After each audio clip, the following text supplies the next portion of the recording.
కూలీ versus war 2 ఏ cinema చూస్తారక్క మీరు? నేనైతే రజనీకాంత్ కూలి చూస్తా. ఓకే, ఎందుకండి కూలీ మీద? అంటే రజనీకాంత్ ఆయన బాగా నటిస్తారు అందులో, దానికోసం. అంటే వార్ 2 తీసేవాళ్ళు యశ్రాజ్ ఫిలిమ్స్ వాళ్ళు, నార్త్ వాళ్ళు. సో థియేటర్లు మొత్తం వాళ్ళే కొనేసారంటున్నారు. మరి కూలీ పరిస్థితి ఏంటి మరి? అయితే అది కొనేసారా అంటున్నారు కొంతమంది బయట. తెలీదు నాకు, సరే తెలీదండి నాకు. సో మళ్ళీ ఎన్టీఆర్, రితిక్ రోషన్ కూడా పెద్ద హీరోస్ కదా. వార్ 2 కూలీ నిలబడుతుందా? నిలబడుతుంది. సో ఎందుకు మీకు కూలీ మీద ఎక్స్పెక్టేషన్స్?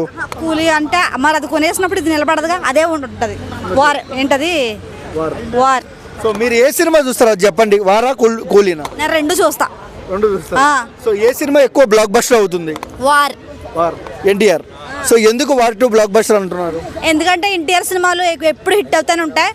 జూనియర్ ఎన్టీఆర్ బాగుంటాడు, యాక్టింగ్ బాగా చేస్తాడు, కుర్రోడు కదా, హిట్ అవుతాయి. సాంగ్స్ ఎలా అనిపించినాయి? నిన్న సాంగ్ రిలీజ్ అయింది కదా వార్ 2 నుంచి, ఎలా అనిపించింది చెప్పండి. సాంగ్స్ అయితే సూపర్. ఏదో నేను సత్యాన్ని మేము చేసాం, ఏం పారు వార్ 2 చేసాము.